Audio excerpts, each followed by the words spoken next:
It wasn't just so simple as to what can we do to make a difference for the child. We had to, before we did that, make a difference in our court to convince the community that transformation is what's best for these children. Instead of giving them proper support and resources that they needed to make true behavioral changes, we were doing things that were just pushing them further into the system, eventually sending them to the adult system. The only place where parents were involved was in what was called the preliminary inquiry, the first meeting with a juvenile probation officer assigned to that child. And after that, the families, the parents, the grandparents, whomever may have been the primary caregiver for that child, they were kind of left on the sidelines to wonder what was going on. The system was never explained to them. They didn't know what their role was. Still, the approach is, how can we help that child and that family in the least restrictive way? Can we find a way to do a probation? Can we find a way to make that child stay in our community? I knew that it was time for us to do something different, and so I have always been supportive of the National Council of Juvenile and Family Court Judges and the work that they've done, and as well as the Casey Foundation, knowing that those organizations, when they put things together, it's going to make a difference, and it's going to be a positive difference for the youth that we serve. What we learned through developing diversion is that it is an adolescent developmental process for kids to grow and change without having any negative repercussions. And so many kids across the country were on probation the reasons that brought them to court could be addressed in diversion programs. I think that diversion has really helped families understand that our mission is not just to punish children, but to rehabilitate them.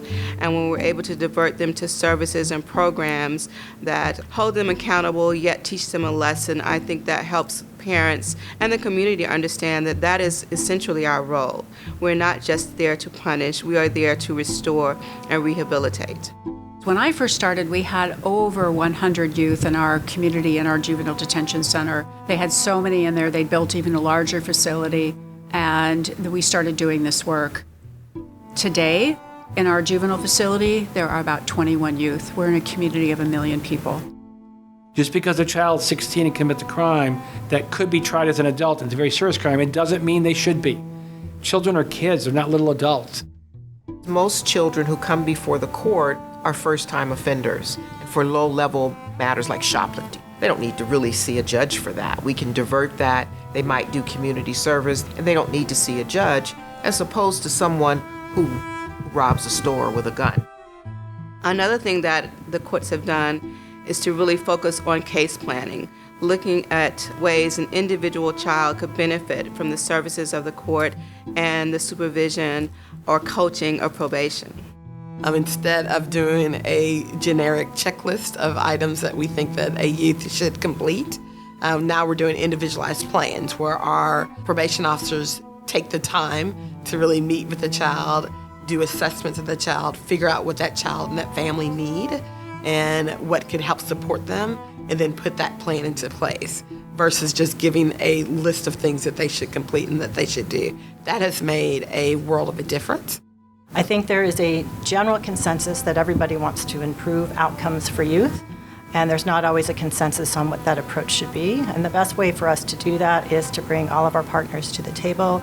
So that's juvenile probation, the district attorney's office, defense counsel, community partners, youth with lived experiences, parents with lived experiences, victims, as well as the courts. And courts have, I think, an obligation to lead those discussions.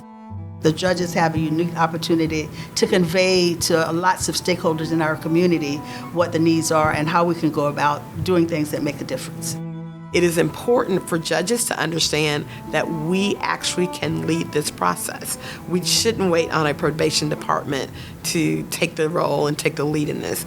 People need to understand that this is what is going to make a difference in our communities, that it's going to help reduce crime, and it's going to be a lifesaver for many of the youth that we serve.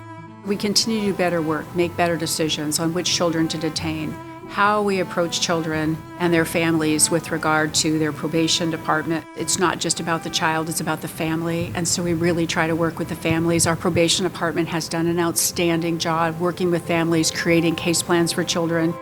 And so these kinds of things, I think, have really helped children and families have a better relationship with probation. And I like to think we do better at support as opposed to report in helping families and children navigate the youth justice system and child welfare. We have an ethical obligation as judges to work to improve our justice systems. And so that provides us with a wonderful opportunity to bring people to the table to discuss issues. It is a form of judicial leadership for judges to be educated, to stay involved in education so they can learn cutting trends, new issues. And one of the ways you do that is you become a member of the National Council of Juvenile and Family Court Judges. You attend their conferences and you learn about things that you can take home and adapt to your community to help the population that you serve. I think the leadership is acknowledging we can't solve all the problems, but using our position in the judiciary to bring all the players together, the stakeholders in your town, to make a difference. But that's how we get issues on the table, and many minds together come up with solutions on how to make changes to better serve the communities in which we preside. And we're going to have a lot of youth who are going to be wonderful citizens in each of our communities. And if you bring people in and you collaborate, that's where change comes in, and it can be very powerful. But if you don't act, if you don't do anything, nothing's going to change.